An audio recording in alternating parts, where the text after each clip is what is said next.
हो जाए। जी चल, तो आज हम इसको पूरा करते हैं और कुछ क्वेश्चन पर भी चर्चा करेंगे। तो देखना आपको दिया है कि सैद्धांतिक व्यक्तित्व, क्योंकि स्पेंसर ने यहाँ पर अलग अलग सिद्धांत के बारे में, अलग अलग व्यक्तित्व के बारे में चर्चा की थी और अलग अलग व्यक्तित्व को अलग अलग सिद्धांत से उन्होंने समझाया। तो जो पहला आपका सिद्धांत आता है वो कौन सा था? आपका व्यक्तित्व, सैद्धांतिक व्यक्तित्व। तो कह सकते हैं सैद्धांतिक व्यक्तित्व का मतलब होता है कि यहाँ पर जो पर्सनैलिटी होती है वो क्या होती है? आपकी रूल्स ऑफ रेगुलेशन के अकॉर्डिंग होती है। तो यहाँ पर कह सकते हैं सैद्धांतिक व्यक्तित्व में होता है कि यहाँ पर व्यक्ति जो होता है अपने आप निर्णय लेता है। क्या होता है? अपने आप जो निर्णय लेता है बच्चा, या अपने आप जो व्यक्तित्व की पहचान करता है, वो आपका कौन सा कहलाता है? सैद्धांतिक व्यक्तित्व। इसके अंतर्गत कौन आता है मेरे प्यारे साथियों? तो इसके अंतर्गत आते हैं दार्शनिक। कौन आते हैं? दार्शनिक। या कह सकते हैं इसके अंतर्गत आते हैं राजनीतिक के, जो आप बोल सकते हैं इनको हर क्षेत्र का क्या होता है? नॉलेज होता है। या यहाँ पर कह सकते हैं, क्लियर नहीं दिख रहा जी मेरे प्यारे साथियों? चलो आगे बढ़े। यहाँ पर आप लोग देखना जो आपके सामने दिया हुआ है। चलो बिल्कुल, ये जो व्यक्ति होते हैं अपने द्वारा नियम बनाते हैं। क्या बनाते हैं? अपने द्वारा नियम बनाते हैं। तो ये किधर जाएंगे? आप ये सैद्धांतिक में कह सकते हैं कि अपने द्वारा जो नियम होते हैं उनको ही सिद्ध करते हैं और अपने द्वारा बनाए गए नियमों पर ही कार्य करते हैं और खुद पर क्या रखते हैं? भरोसा रखते हैं। तो यहाँ पर जो व्यक्तित्व होता है वो कौन सा वाला होता है? सैद्धांतिक। इसमें नैतिक और आदर्श भी होती है। क्या होते हैं? तो नैतिक और आदर्श, या खुद की नैतिकता के द्वारा जब व्यक्ति अपने आप को सही डायरेक्शन में ले जाता है या अपने व्यक्तित्व को उभारता है, तो यहाँ पर कह सकते हैं कि नैतिकता और आदर्शवादी जो व्यक्तित्व होता है वो कौन सा होता है? आपका सैद्धांतिक। जैसे आप लोगों ने पढ़ा होगा कि अलग अलग मनोवैज्ञानिकों ने अलग अलग सिद्धांत दिए हैं। तो अलग अलग सिद्धांत दिए हैं, तो यहाँ पर हम कह सकते हैं कि जो सिद्धांतों पर काम करता है, अपने को सबसे क्या है? उच्च समझता है, अपने बनाए गए नियम कायदे कानून पर चलता है, अपने द्वारा जो भी की गई प्रतिक्रिया है उन्हीं पर सिर्फ क्या करता है? रिएक्शन करता है। तो वो आपका कौन सा सिद्धांत कहलाता है? सैद्धांतिक। जी मेरे प्यारे साथियों, जी बिल्कुल बिल्कुल डिजिटल बोर्ड लग जाएगा मेरे प्यारे साथियों, बस आप लोगों की कृपा रही तो अगली बार डिजिटल बोर्ड भी लगेगा। चलो देख रहे हैं यहाँ पर अगला आपका पॉइंट आता है कला प्रेमी व्यक्तित्व। तो देख रहे हैं यहाँ पर कला प्रेमी जो व्यक्तित्व होता है वो आपका क्या होता है? तो कला प्रेमी व्यक्तित्व का मतलब होता है यहाँ पर कि जो व्यक्ति कला के क्षेत्र में, किसके क्षेत्र में? कला के क्षेत्र में अपनी पहचान बनाता है। क्या बनाता है? तो अपनी पहचान जो कला के क्षेत्र में बनाता है वो आपका कौन सा व्यक्तित्व होता है? तो कला प्रेमी क्षेत्र होता है। इसमें क्या होता है कि व्यक्ति सौंदर्यता को दर्शाता है। किसको दर्शाता है? सौंदर्यता को दर्शाता है। सौंदर्यता का मतलब होता है यहाँ पे सुंदरता को दर्शाता है। अपने द्वारा जो भी मिमिक्री की जाती है, जो भी कलाकारी की जाती है, किसी भी फील्ड में की जाती है, तो वहां पर वो कौन सा व्यक्तित्व कहलाता है? आपका कला प्रेमी व्यक्तित्व। कौन सा कहलाता है मेरे प्यारे साथियों? तो यहाँ पर देखना आपका क्या क्या है। तो इसके अंतर्गत आपका संगीत, चित्र या कलाकार। तो देखना चित्रकला, संगीत या कलाकार, मतलब जो संगीत आपके जो भी होते हैं, आपके चाहे तबला वादक हो, चाहे आपका गायन हो, चाहे आपका जो भी संगीत हो, तो संगीत के क्षेत्र में भी आपको जाना जाता है। जैसे आप लोगों ने नाम सुना होगा कि लता मंगेशकर, तो लता मंगेशकर का जो व्यक्तित्व है किस क्षेत्र में आपका? तो कला प्रेमी के क्षेत्र में। कौन से में मेरे प्यारे साथियों? बिल्कुल सबको आपके मोस्ट इंपोर्टेंट क्वेश्चन मिल जाएंगे मेरे प्यारे साथियों।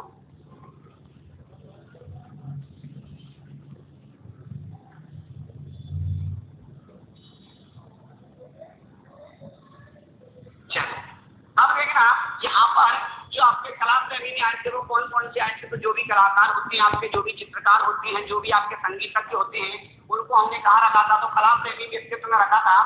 इसके बाद देखना अगला आपका राजनीतिक व्यक्तित्व। कौन सा आता है? राजनीतिक। तो देखना राजनीतिक के अंतर्गत क्या आएगा आपका? तो इसके अंतर्गत कौन आएगा आपका? राजनेता आएगा। कौन आएगा? राजनेता। तो कह सकते हैं राजनीति के क्षेत्र में या सामाजिक क्षेत्र में जो अच्छे कार्य करता है तो उसका व्यक्तित्व किसमें गिना जाता है? आपका राजनीतिक व्यक्तित्व में। किसमें गिना जाता है मेरे प्यारे साथियों?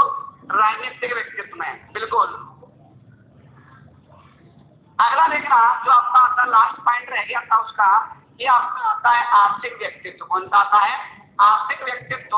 तो देखना आर्थिक व्यक्तित्व का मतलब क्या होता है कि यहाँ पर जो व्यक्ति अपनी इकोनॉमी कंडीशन के लिए जाना जाता है या इकोनॉमी या आर्थिक व्यवसाय के क्षेत्र में जिसका व्यक्तित्व जाना जाता है वो आपका कौन सा कहलाता है? तो उसे हम कहते हैं आर्थिक व्यक्तित्व, या कह सकते हैं कि यहाँ पर जो व्यक्तित्व होता है वो किसके लिए जाना जाता है? पैसे के लिए जाना जाता है। जैसे अपन लोग नाम लें तो अंबानी, कौन आता है इसमें?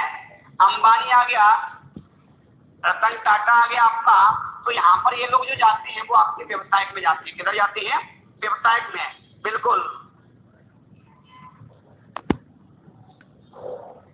चलो बिल्कुल, आप लोग टेंशन ना ले, आपको सब मिल जाएगा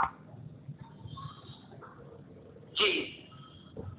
आप लोगों को मोस्ट भी मिल जाएगा, क्योंकि आप लोगों के लिए मोस्ट सिद्धांत भी हम लोगों ने सिलेक्ट करके रखी हैं, जो आपके लिए मतलब एक लास्ट में ब्रह्मास्त्र का काम करेंगे मेरे प्यारे साथियों। बस आप लोग लाइव बने रहिएगा, क्योंकि इसके बाद अपना टॉपिक आने वाला है। मोस्ट इंपोर्टेंट टॉपिक है समायोजन, जो आपकी बाल विकास के पेडागोजी का टॉपिक है। क्योंकि हम लोग जो पेडागोजी के कुछ टॉपिक हैं उनको पहले कर लेंगे, उसके बाद जो बचे हुए टॉपिक हैं उनको बाद में।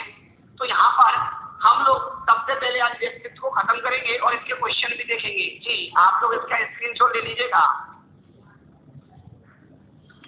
जी मेरे प्यारे साथियों, जी शिवन जी, आपका धार्मिक व्यक्तित्व क्या होता है?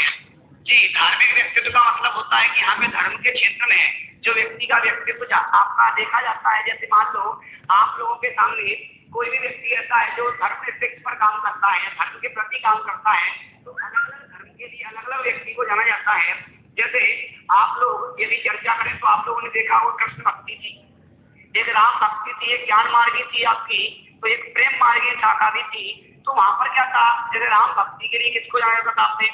तो तुलसीदास को जाना जाता। कृष्ण भक्ति के लिए आपकी मीराबाई को भी जाना जाता है।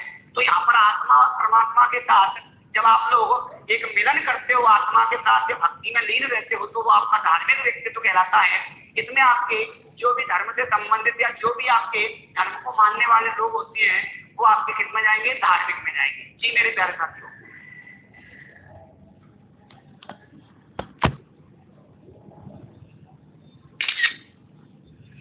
जी सामाजिक और राजनीतिक व्यक्तित्व आपका एक ही माना जाता है, लेकिन अलग अलग वैज्ञानिकों ने अलग अलग बताया है। कोई सामाजिक को मानता है तो कोई राजनीतिक को। क्योंकि राजनीति में क्या होता है? आपका समाज के अंतर्गत जो भी प्रतिक्रिया घटित होती है या समाज के साथ जो समायोजन करता है वो आपका कौन सा कहलाता है? सामाजिक या राजनीतिक व्यक्तित्व। बिल्कुल जी शिवन जी, बिल्कुल आपका आंसर बहुत अच्छा।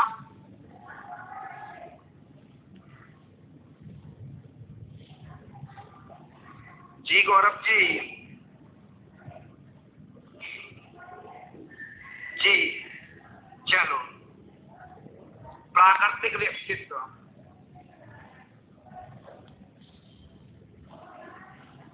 जी आपको ब्रह्मास्त्र भी मिलेगा, ये 100% है। क्योंकि आपके सामने जब मैं पीडीएफ लाऊंगा क्वेश्चनों की, तो वहां पे आपको सिलेक्टेड क्वेश्चन ही मिलेंगे जो आज तक एग्जाम में आ चुके हैं।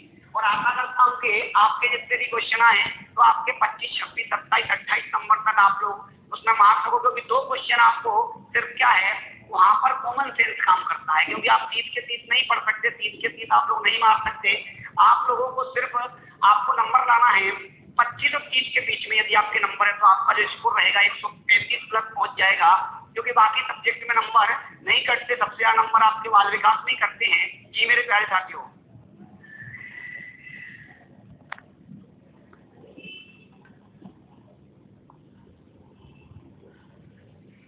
चलो आगे बढ़े। अब देखते हैं, हम लोग कुछ क्वेश्चंस पर चर्चा करते हैं। आप लोग बताना कि यहाँ पर इसका आंसर क्या होगा। जी आपके सामने पहला क्वेश्चन है कि पर्सनैलिटी शब्द आपका किस भाषा का है? पहला शब्द कौन सा आपका?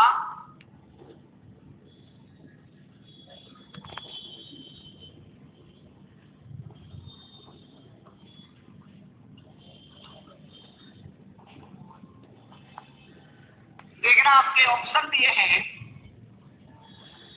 भारतीय, दूसरा दिया है इटालियन, तीसरा दिया है यूनानी और आपका चौथा दिया है फ्रांसीसी। जी मेरे प्यारे साथियों, आपके सामने प्रश्न लिखा है कि पर्सनैलिटी शब्द आपका किस भाषा का है। जी आपका लैटिन ऑप्शन में नहीं है। बिल्कुल आप लोगों का लैटिन आंसर बिल्कुल सही है, लेकिन लैटिन यहाँ पे ऑप्शन में नहीं है मेरे प्यारे साथियों। जी नहीं, याद रखना, हम लोगों ने जब वीडियो पढ़ी थी, स्टार्ट किया था आपका व्यक्तित्व, तो मैंने कहा था कि यूनान के लोगों द्वारा नाटक किया गया था और उस नाटक का एक मुखौटा तैयार किया गया था। तो यूनानी शब्द है आपका, कौन सा शब्द है? यूनानी शब्द है। जी मेरे प्यारे साथियों,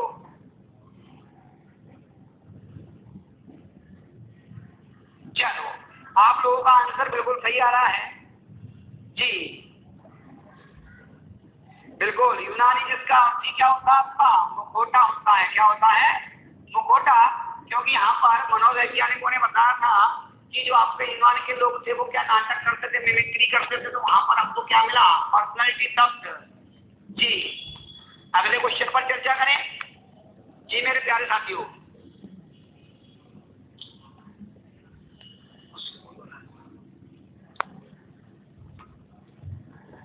चलो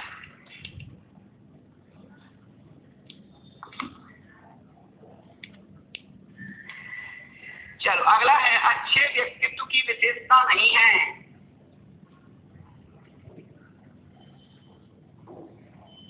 जी अगला आपका प्रश्न है कि अच्छे व्यक्तित्व की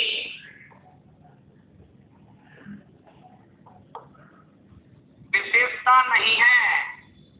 तो यहाँ पर आपके सामने चार ऑप्शन है: गतिशीलता, निरंतरता, अनुपमता, सामाजिकता।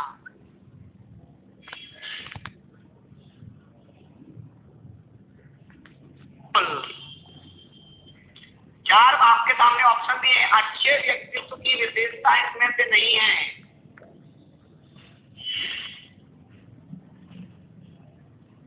जी बिल्कुल,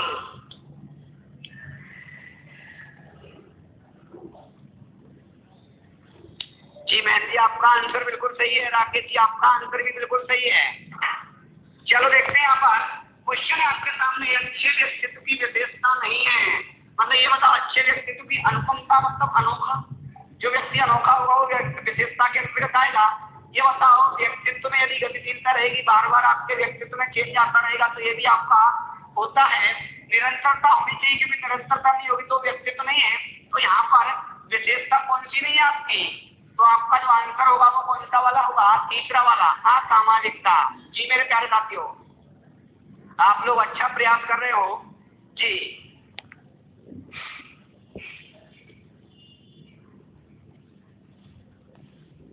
बिल्कुल, जी जी कमल जी आपका भी आंसर सही है। चालू नहीं हो रहा है, चलो आगे बढ़े अपन।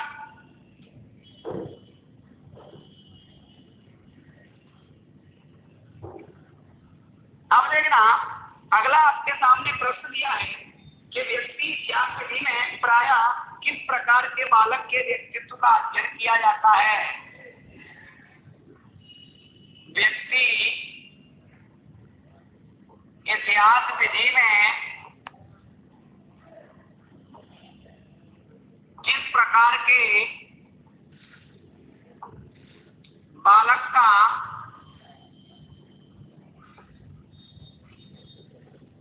अध्ययन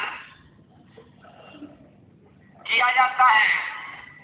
आपके सामने तीसरा प्रश्न दिया है, तो यहाँ पर आप लोग आंसर बताना। पहला पॉइंट है सृजनात्मकता,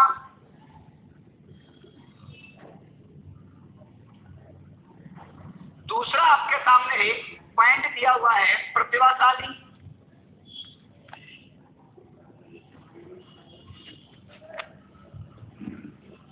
तीसरा आपके सामने पॉइंट दिया है औसत बालक,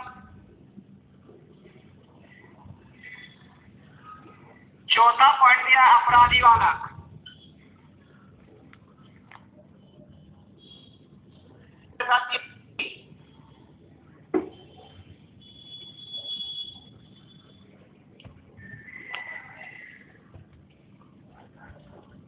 जी मेरे प्यारे साथियों, क्योंकि हमने पढ़ा था व्यक्ति इतिहास विधि जो आपकी 1887 में आई थी, इसको किसने दिया था? तो टाइडमैन ने। किसने दिया? टाइडमैन ने दिया था। यहाँ पर जो शिक्षक के लिए सबसे महत्वपूर्ण विधि मानी जाती है बच्चे के अपराध को कम करने के लिए, तो कौन सी विधि थी आपकी? व्यक्ति इतिहास विधि।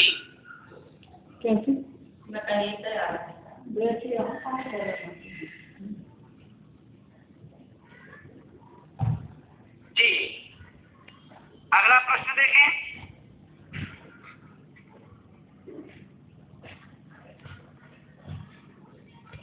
चलो जी, लगभग सबका आंसर सही है।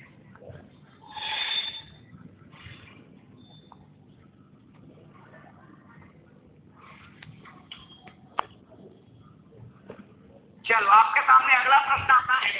अगला प्रश्न दिया है कि फ्राइड ने व्यक्तित्व संबंधी किस पहलू का वर्णन किया? फ्राइड ने व्यक्तित्व संबंधी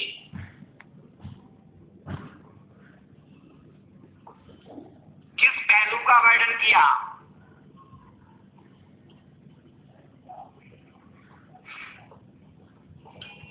तो यहां पर आपके ऑप्शन हैं, पहला इदम, ईगो, सुपर ईगो,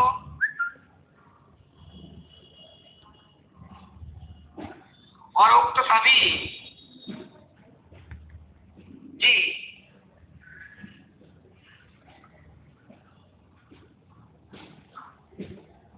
चलो जी, यहाँ पर देखिए मनो जो आपका था सिगमंड फ्राइड जी से इन्होंने मनोविश्लेषण का सिद्धांत दिया था, क्योंकि यहाँ पर मूल प्रवृत्तियों को इन्होंने बताया था।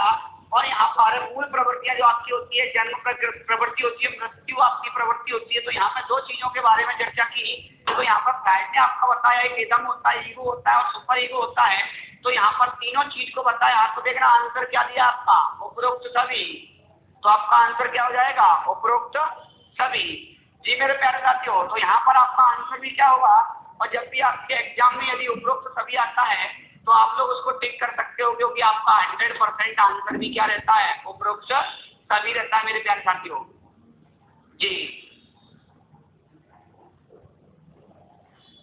जी गौरव जी, आपका भी आंसर सही है। चलो आगे का प्रश्न देखें अपन।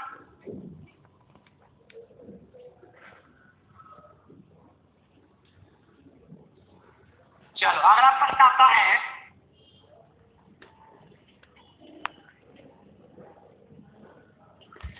अगला प्रश्न यह है, फ्राइड के अनुसार मूल प्रवृत्तियां होती हैं।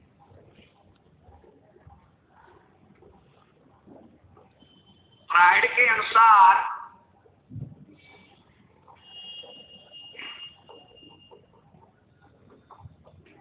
मूल प्रवृत्तियां होती हैं। यहाँ पर दिया आपका ऑप्शन जीवन मूल प्रवृत्ति, मृत्यु मूल प्रवृत्ति। पहला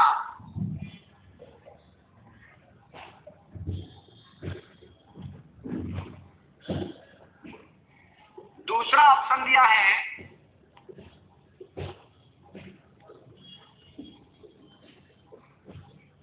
मृत्यु मूल प्रवृत्ति। सी ऑप्शन में दिया है ए और बी दोनों। डी ऑप्शन में दिया है नन ऑफ दीज।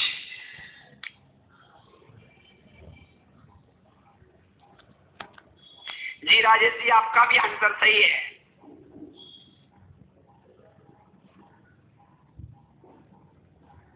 तो जन्म से अच्छा रहता है, पर किसी का व्यक्तित्व जैसे आप लोगों को याद होगा कि कोई भी जब दार्शनिक या कोई भी ऐसा व्यक्ति जो समाज से भी होता है उसको मरने के बाद भी याद रखा जाता है। तो यहाँ पर क्या रखते हैं? जीवन और मूल। जो मृत्यु के दो आपके परिपक्व होते हैं, दो प्रवृत्तियां होती हैं, किसके अनुसार? फ्राइड के अनुसार। जी राजेश जी, आपका आंसर सही है बिल्कुल।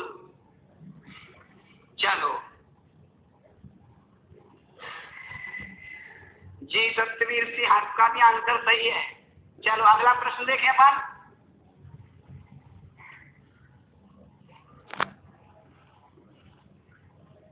बहुत अच्छा लग रहा है कि आप लोगों के आंसर बहुत अच्छे आ रहे हैं।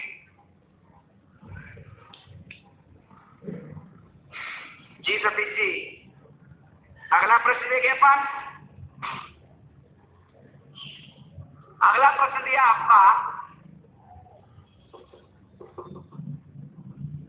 कैट विधि में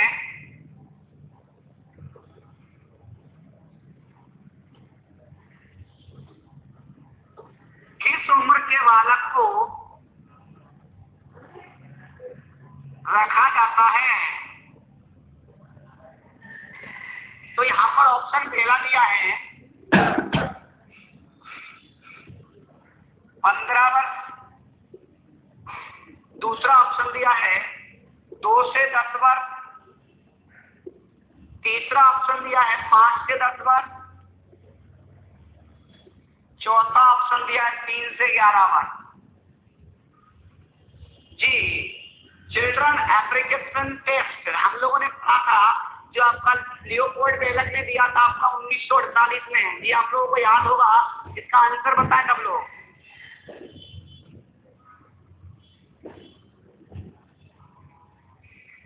बिल्कुल सुनंदा जी, बिल्कुल आपका, बिल्कुल सुनंदा जी, आंसर दीजिए पहले।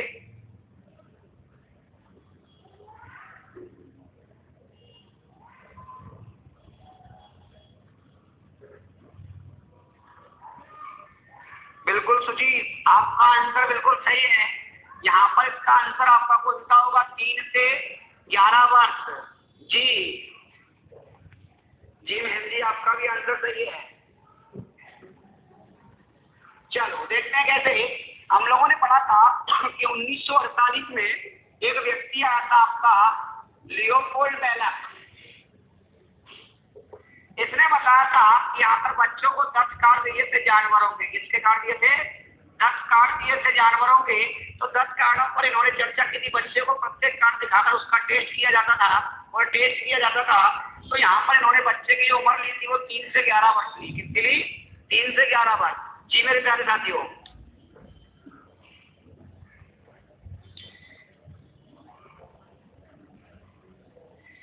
जी कुसुम जी, देखना एक बार फिर से समझना आप लोग। जो कैट विधि है आपको मैंने बताई थी, टेट, कैट और सेट। क्योंकि कैट का मतलब चिल्ड्रन एप्लीकेशन टेस्ट।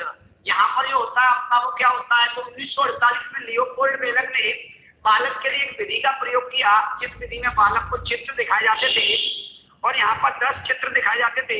10 चित्रों के माध्यम से वहां पर क्या जानवरों के चित्र थे, वहां पर बच्चा क्या करता था? उसमें आंसर देता था और अपने टेस्ट को पास करके वहां का सफलता प्रदान करता था और अपने व्यक्तित्व को बताता था। तो यहाँ पर बच्चे की जो उम्र ली थी लियोपोल्ड बेलक ने 3 से 11 वर्ष ली। जी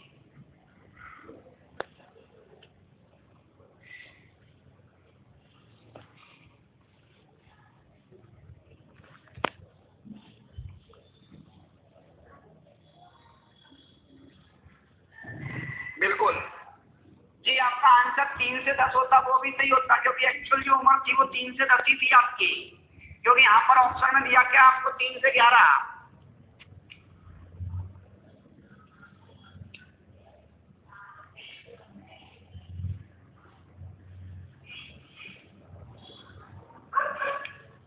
बिल्कुल, हिंदी की क्लास नेक्स्ट सेशन में होगी आपकी। चलो आगे बढ़े।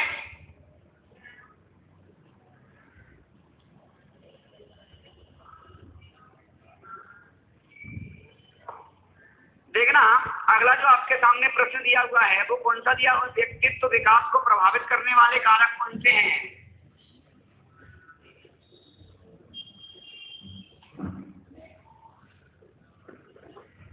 व्यक्तित्व विकास को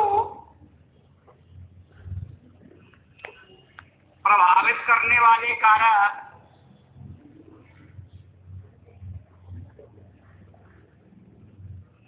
कौन कौन से हैं? जी, तो आपके ऑप्शन दिए हुए हैं। पहला ऑप्शन शारीरिक स्वास्थ्य बन। जी सत्यवीर, चलो आगे बढ़े। चलो अगले प्रश्न की चर्चा करते हैं। क्या है आपका अगला प्रश्न? आगे बढ़े। कौन कौन से फैक्टर हैं जो आपके व्यक्तित्व को क्या करते हैं, प्रभावित करते हैं? जी, सबका आंसर सही है। जी सतीश जी, आपका भी आंसर सही है। जी सप्तवीर। चलो आगे बढ़े। चलो अगले प्रश्न की चर्चा करते हैं। क्या है आपका अगला प्रश्न?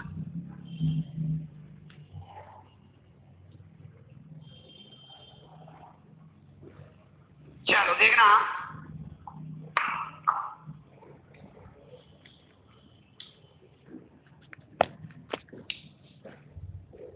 व्यक्तित्व को प्रभावित करने वाला एक मनोवैज्ञानिक कारक नहीं है।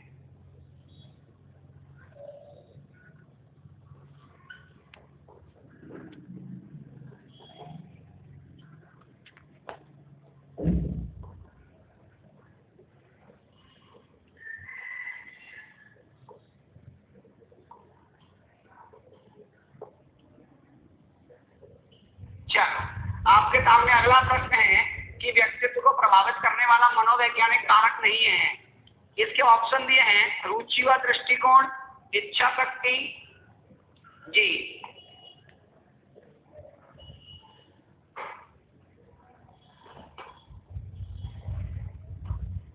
पहला दिया आपका रुचि या दृष्टिकोण, दूसरा दिया है इच्छा शक्ति, बिल्कुल, तीसरा दिया है बुद्धि,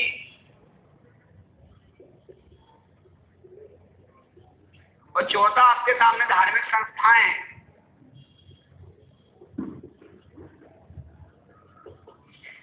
चलो आपके सामने प्रश्न दिया हुआ है कि व्यक्तित्व को प्रभावित करने वाले मनोवैज्ञानिक कारक कौन सा नहीं है।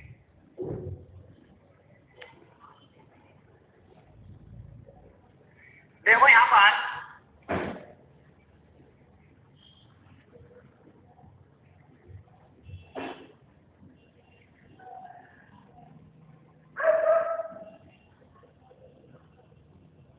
चलो जी, आपका धार्मिक संस्थाएं कौन सा होगा?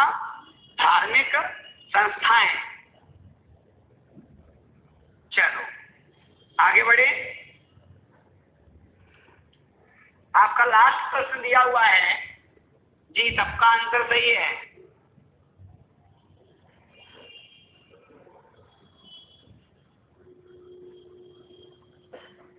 अब देखना, अगला जो आपके सामने प्रश्न दिया हुआ है, इसमें आप लोगों को देखना है आंसर कौन सा होगा। एक बालक के व्यक्तित्व को मापने की सर्वाधिक उपयोग वस्तुनिष्ठ विधि है।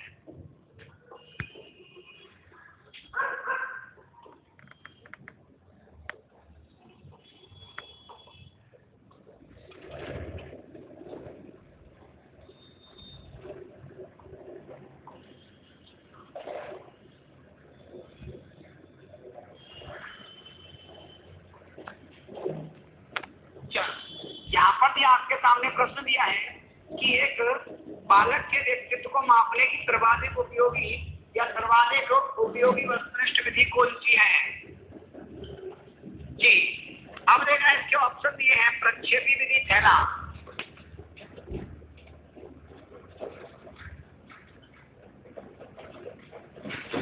जी, दूसरा आपका दिया साक्षात्कार विधि,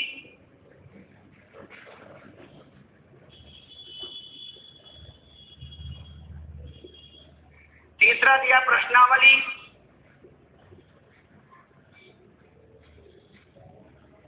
चौथा दिया समाज मिति।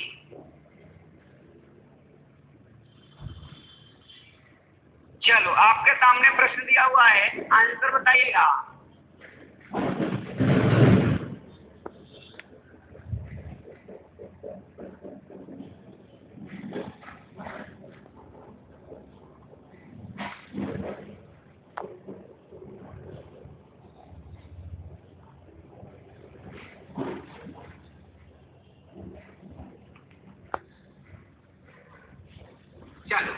आगे बढ़े। तो यहाँ पर इस तरीके के आपके प्रश्न बनते हैं। तो यहाँ पर इसका आंसर क्या होगा आपका? समाज मिति विधि, क्योंकि यहाँ पर बालक के व्यक्तित्व के लिए सबसे अच्छी जो वस्तुनिष्ठ विधि है वो कौन सी है? समाज मिति। और इसको देने वाला कौन था आपका? मोरेनो। क्योंकि मोरेनो ने बताया था कि समाज में रहकर व्यक्ति जो क्या करता है, जो भी प्रतिक्रिया करता है वो किसके अंतर्गत जाता है आपका? समाज मिति के अंतर्गत जी। अब अपन अगले टॉपिक पर चर्चा करने वाले हैं। तो देख रहे हैं यहाँ पर जो अगला टॉपिक रहेगा वो आपका क्या रहेगा?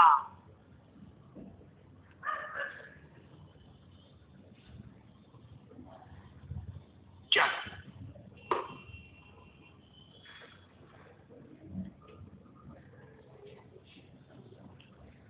अगला जो टॉपिक है वो है आपका समायोजन। उनका टॉपिक आपका समायोजन, इसको बोलते हैं एडजस्टमेंट। क्या बोलते हैं? एडजस्टमेंट। तो यहाँ पर हम चर्चा करेंगे अगले नए टॉपिक के बारे में। समायोजन आपका क्या होता है, किस प्रकार से चलता है, क्या क्या इसमें विशेषता होती है, और बालक के अंदर जो विशेषता होती है वो क्या क्या होती है। जी मेरे प्यारे साथियों, सबका आंसर सही है। चलो आगे देखें।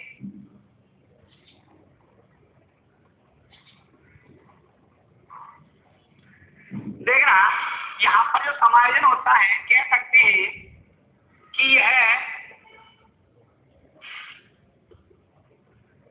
ऐसी प्रक्रिया है जिसमें जीवधारी अपनी आवश्यकताओं की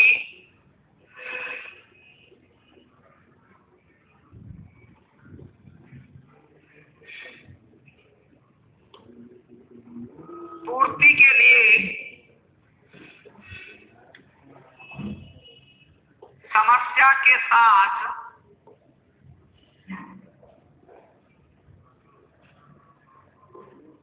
समायोजन करता है। तो यहाँ पर ये ऐसी प्रक्रिया है जिससे, तो यहाँ पर क्या कह सकते हैं, एक ऐसी प्रक्रिया जिसमें जीवधारी अपनी आवश्यकताओं की पूर्ति के लिए क्या करता है? समस्या के साथ समायोजन करता है। तो समस्या के साथ जो भी समायोजन करता है उसे क्या कहते हैं? अपन समायोजन कहते हैं। जब परिस्थिति में संबंध बनाता है, या क्या कह सकते हैं कि एक परिस्थिति से जब दूसरी परिस्थिति में कोई संबंध बनाया जाता है तो उसे हम क्या बोलते हैं? समायोजन। क्या बोलते हैं मेरे प्यारे साथियों? समायोजन बोलते हैं। अब यहाँ पे समायोजन क्यों जरूरी है? तो यहाँ पर जो समायोजन जरूरी क्यों है? क्योंकि कह सकते हैं कि किसी भी चीज को यदि हासिल करना है तो उसमें समायोजन होना चाहिए। क्योंकि जब तक समायोजन नहीं करेंगे, एडजस्टमेंट नहीं करेंगे, हमारे व्यक्तित्व पर भी प्रभाव पड़ेगा, हमारी बुद्धि लब्धि पर भी प्रभाव पड़ेगा, क्योंकि हमारे जो भी विधियां हैं उन पर भी क्या पड़ेगा? प्रभाव पड़ेगा। तो आप लोगों को हर चीज में क्या करना चाहिए? समायोजन करना चाहिए। तो समायोजन की आपकी पद्धति होती है। तो यहाँ पर हम लोग देखते हैं बालक के लिए क्यों उपयोगी, आप लोग इसका स्क्रीनशॉट ले लीजिएगा जी।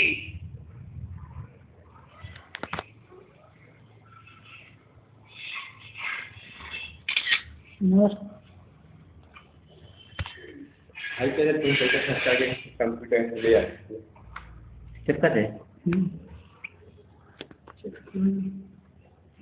क्लास कर रहा हूँ, रिकॉर्ड कर रहा हूँ पूरी बात में, कभी बात रहेगी।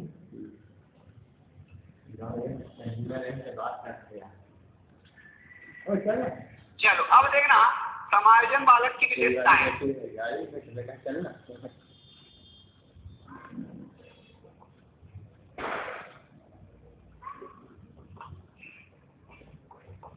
जो समायोजन बालक होता है उसकी विशेषता क्या होती है? तो यहाँ पर देखना समायोजन बालक की विशेषता क्या होती है? शारीरिक दृष्टि से संबंधित। पहला क्या होता है? शारीरिक दृष्टि से संबंधित समायोजन। तो यहाँ पर पहला ही पॉइंट आता है कि सबसे पहले शारीरिक दृष्टि से जो भी संबंध होता है उसके साथ हमको क्या करना चाहिए? समायोजन करना चाहिए। शरीर से संबंधित जो भी प्रतिक्रिया होती है उसके साथ हमको क्या करना चाहिए? समायोजन करना चाहिए।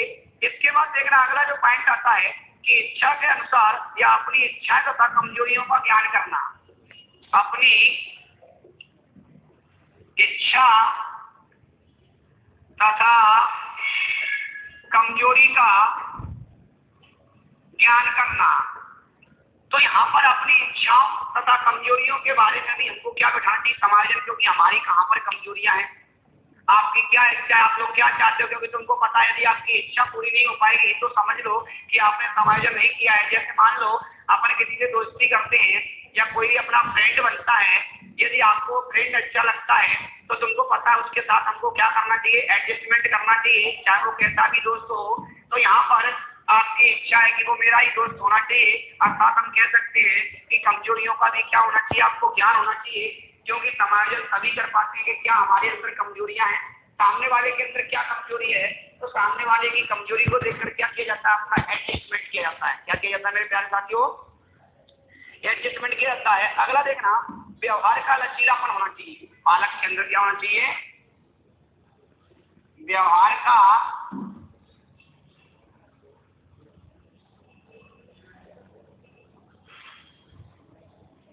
अब देखना यहाँ पर आपके तीनों पॉइंट बिल्कुल स्पष्ट है।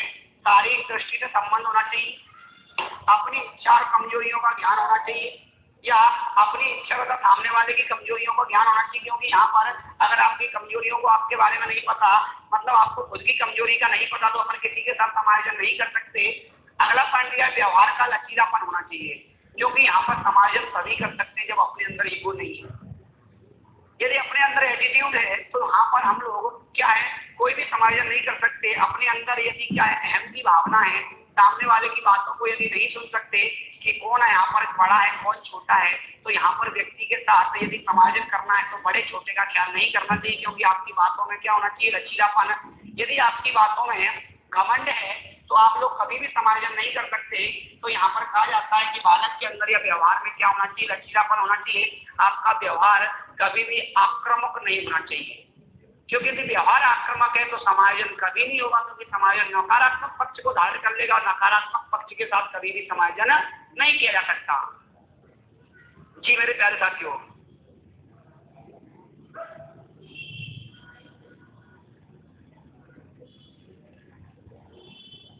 जी झगड़ा ना करें नहीं तो समायोजन नहीं हो पाएगा मेरे प्यारे साथियों। अगला चौथा पॉइंट दिया है कि अपने वातावरण में संतुष्ट होना। तो यहाँ पर एक समायोजन ये भी है कि अपने ही वातावरण में क्या होना चाहिए, संतुष्ट होना चाहिए। जैसा आपको मिला है उसी चीज में यदि आपको संतुष्टि है तो आप समायोजन कर सकते हैं। जैसे मान लो कि घर वालों ने आपको जो भी दिया है, यदि उसी चीज में आपको संतुष्टि है तो आप समायोजन कर सकते हो। लेकिन यहाँ पर यदि आप लोग उसमें संतुष्ट नहीं हो तो वहां पर क्या है, आप लोग समायोजन नहीं कर सकते। जैसे मान लो कि आप लोग खाने के लिए कुछ भी दिया, अब खाने के लिए नहीं, मेरे को तो बहुत ज्यादा चाहिए, तो वहां पर आप लोग समायोजन नहीं कर सकते, क्योंकि सबको एक बराबर देखना पड़ता है। जी मेरे प्यारे साथियों,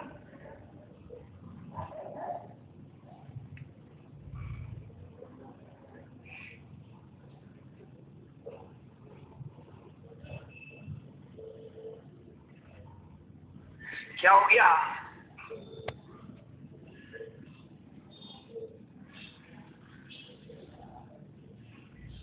झगड़ा ना करें, अभी समायोजन कर लो उसके बाद झगड़ा करेंगे अपन। बिल्कुल, व्यक्तित्व और वातावरण दोनों को प्रभावित करता है।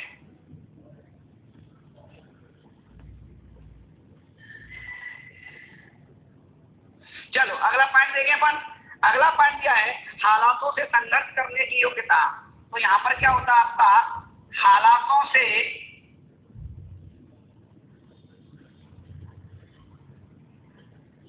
संघर्ष करने की योग्यता।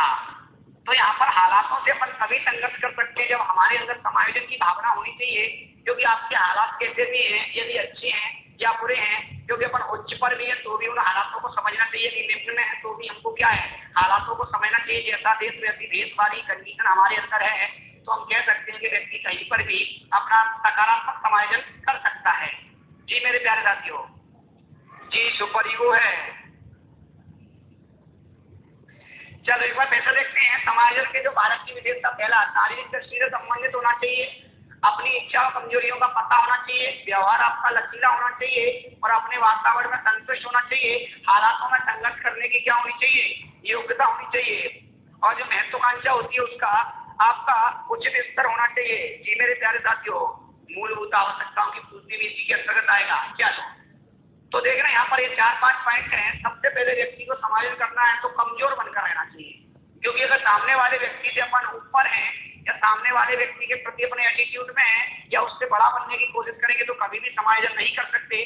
समायोजन में हमेशा जो व्यक्ति होता है वो छोटा रूप लेता है। क्या लेता है? छोटा रूप लेता है। और वहां पर कमजोर बनकर ही हमको काम करना पड़ता है, क्योंकि वहां पर हालातों को समझना पड़ता है और संतुष्टि को प्रदान करना पड़ता है। तो यहाँ पर कह सकते हैं कि कभी भी बड़े अधिकारी के सामने उसके बड़ा मत बनना, क्योंकि समायोजन नहीं कर पाओगे।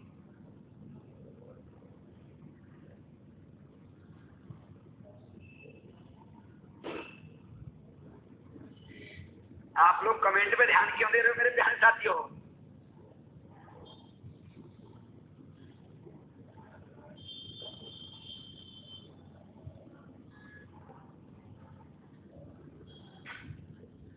चलो आगे बढ़े। आप लोग स्क्रीनशॉट ले लीजिएगा इसका।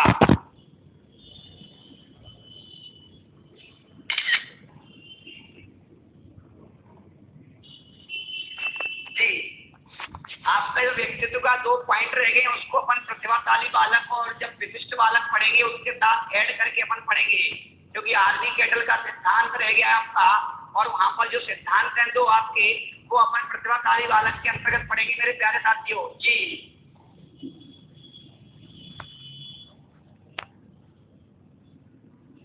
बिल्कुल विधियां अपन ने कल व्यक्तित्व मापन की जो विधियां थी आपकी कौन कौन सी थी? सबसे पहले आत्मकथा विधि, उसके बाद कैट सेट और वाक्य पूर्ति परीक्षण हम लोग विधियों में पढ़ चुके हैं उसको मेरे प्यारे साथियों।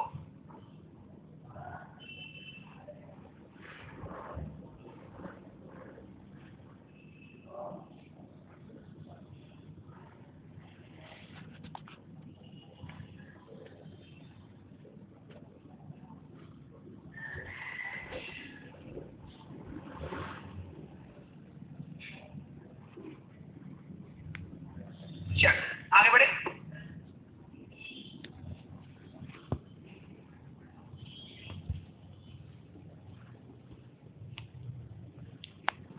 चलो अगला पॉइंट देखते हैं। यहाँ पर जो समायोजन होता है तो समायोजन में क्या क्या होता है? समायोजन में अध्यापक की क्या क्या भूमिका रहती है तो देखना।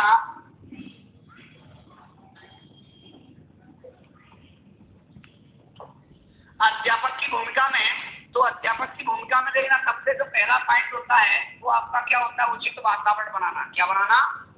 उचित वातावरण बनाना या रखना।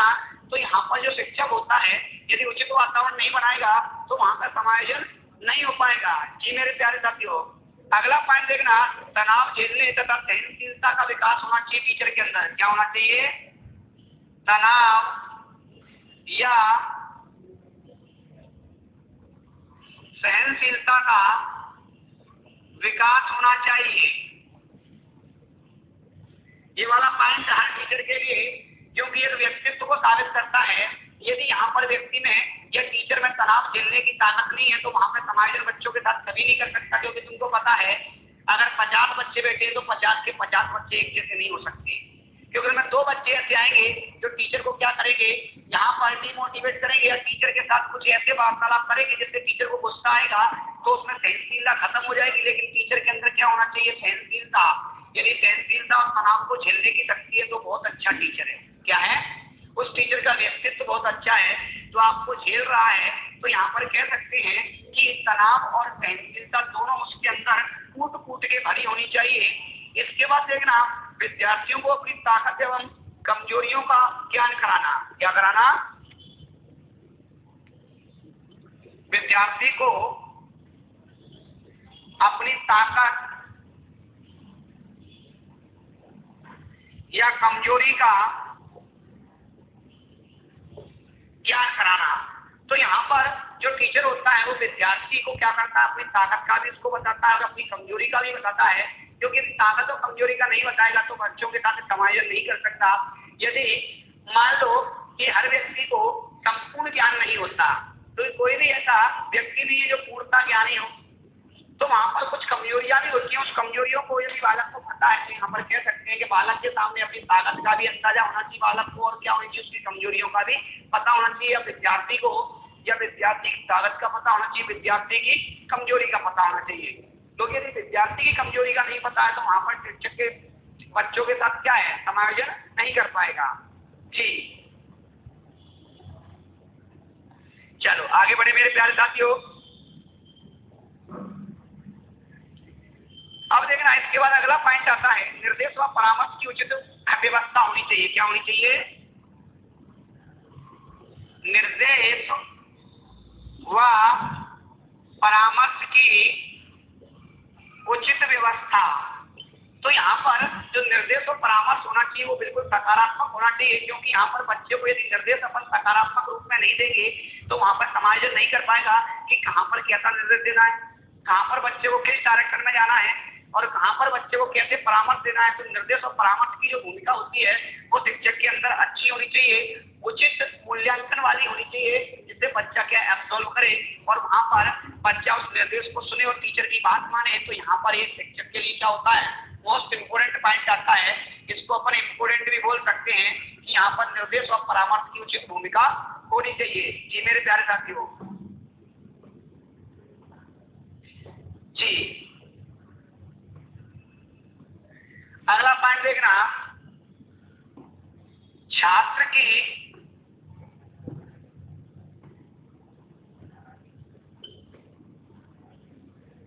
संतुलित बुद्धि विकास की ओर ध्यान देना चाहिए।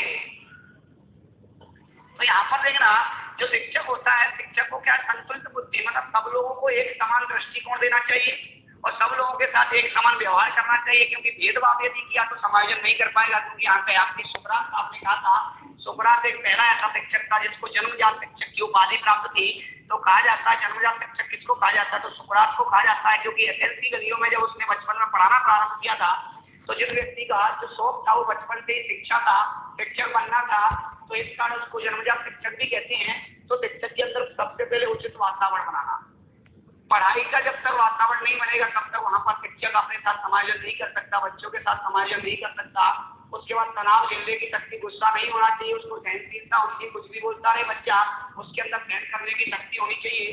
तो यहाँ पर ये भी किधर जाता है आपका, तो समायोजन में विद्यार्थी के अपनी ताकत तथा कमजोरी का ज्ञान कराना चाहिए, निर्देश व परामर्श की उचित व्यवस्था होनी चाहिए और छात्र को संतुलित बुद्धि विकास का ज्ञान कराना चाहिए। तो यहाँ पर अब जब तक संतुलित मतलब क्या होता है, सबको एक समान देखना, एक समान बुद्धि बताना या एक समान आईक्यू का क्या है, बच्चों को ज्ञान कराना चाहिए। ये कह सकते हैं कि बच्चों को जो ज्ञान कराना चाहिए वो एक समान दृष्टिकोण से कराना चाहिए ताकि छात्र के साथ उसका समायोजन सकारात्मक हो।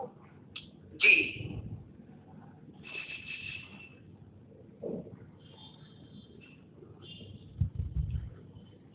जी यहाँ पर विद्यार्थी को अपनी ताकत और कमजोरी का ज्ञान कराना चाहिए। मतलब शिक्षक को क्या कराना चाहिए कि उसकी कमजोरी क्या है और उसकी ताकत क्या है।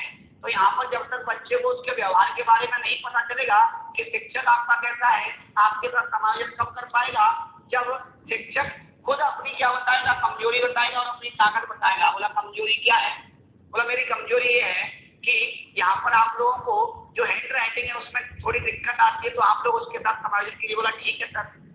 अगली कमजोरी या ताकत ये है कि वहाँ पर जो टीचर है बहुत अच्छा पढ़ाता है तो उसकी ताकत है, लेकिन लेखन शैली में उसकी कमजोरी है। तो यहाँ पर कह सकते हैं कि अपनी ताकत और कमजोरियों का उसको ज्ञान कराना चाहिए।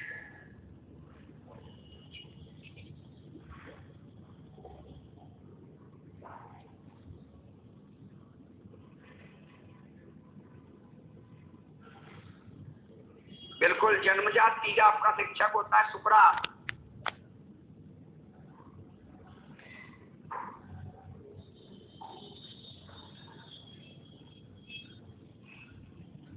जी सुनंदा जी, चलो तो आज हम अपनी क्लास को यहीं पर विराम देते हैं मेरे प्यारे साथियों। कल अपन समायोजन को आगे बढ़ाएंगे और अगली क्लास में आपका समायोजन की क्लास को पूरा करेंगे। तो आशा करता हूँ कि आप लोगों को समझ में आ गया होगा। तो मेरे प्यारे साथियों आप लोग मेहनत कीजिएगा क्योंकि सफलता आपको 100% मिलेगी। Good night, take care.